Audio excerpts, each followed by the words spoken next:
Hello, I'm Dr. Thomas Canseco from the Centers of American Reading, and today I'm going to show you a couple of stretches that you can do when you have low back pain or sciatica pain. So our first stretch is going to be a calf stretch.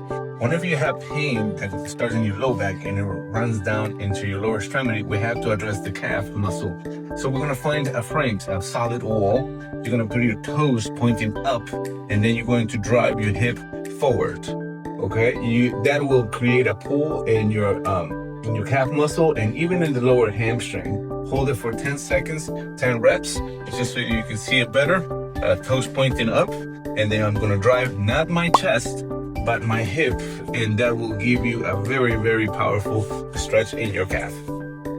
For the next stretch, we're gonna use a belt or a towel. This is a hamstring stretch. We're going to place it like this, and you're going to lift your leg as far or as much as you could tolerate. And at this point, you're going to bring the toes back towards yourself. And the third and more important part is that you're going to contract this muscle. So you're going to lift it, toes towards you, contract this muscle. That will stretch the hamstring to the max. As we follow up, now we're going to stretch the buttocks area. It's also called the piriformis muscle or hip extensors.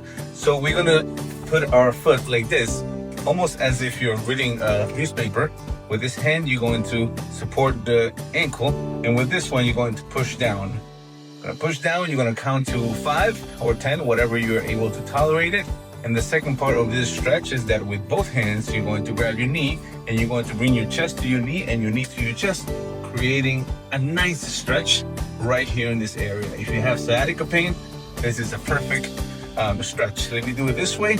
Figure 4, support the ankle, push down, 10 seconds.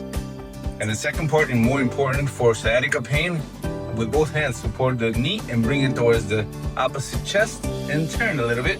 You will feel it right here, right where the sciatica nerve is.